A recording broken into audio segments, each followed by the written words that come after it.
shirkadda isgaarsiinta Golis xarunteeda magaalada Laascaanood ayaa waxay deeq lacageed oo dhan $6,000 ku wareejisay jaamacadda Nugaal ee magaalada Laascaanood xarunta gobolka Sool. gudoomiyaha jaamacadda Nugaal Professor Cabdirasaaq Lafoole ayaa uga mahad celiyay shirkadda Golis deeqdan lacageed wuxuuna sheegay inay ku dhisan doonaan 14 suuli ay xilligan baahi weyn u qabaan.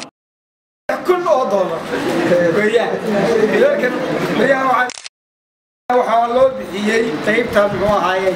sanitation-ka iyo muxuu ahaayay fayadhowrka waxay noogu yaala godkii mitir bahasha ciida maxaa la dhahaa ila gaaro ya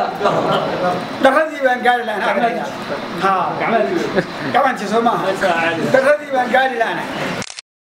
mahayna ilaa iyo xad waa tabarnaa مسكولو وتضرب مسكولات أو كذا سنجودها قد كي بعد من أو متراليه وديان لكن دنا عن قد كي أيام نود ما يستلموا دنا عكلا أو أنا بلاد أو تضرب كلام برشوا رأوي هاي تضرب مسكولات أو دنا أنا أما حاجة أنا قلت أما حاجة أنا قلت قبل ده ودي كاشرة على إذا كان يدين دريا يسوق على دورة تضرب وحاس كلا حملها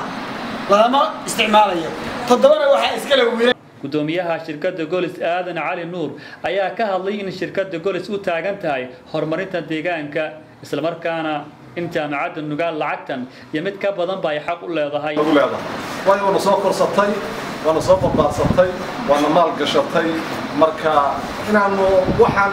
islaamay waa wax hoose inaan gureebo weyn u dhisnaa kale xataa waxa weeye waa ka badan yahay marka insha Allah shirkadda Golis waa garab taageerta jaamacadda wax ka badan insha Allah taala waa u bixin doonaa intaana waa in yar oo kamid ah insha Allah taala waxa qowad branti wixii dambe insha Allah jaamacadda waa hoggaami doonaa waa ruqsadkay waa maasan yahay diinka kulliyadda cusub iyo diinkaygii hore walayaal Sheekh Abdinaasir Xaaji Axmed Xaaji Maxamed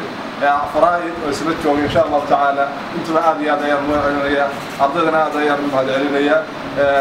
Sheekh Abdinaasir Sheekh Axmed toorka waxa uu doonsiin Soomaaliya isaga mobil iyo card iyo book أنا إن شاء الله مترقل إن شاء الله يسجل. shirkadda Golis waxay kaloo abaalmarin gudoonsiisay qaar ka mid ah macallimiinta jaamacadda Nugaal abaalmarintaas oo ka koobnayd moobilo iyo hadiyado kale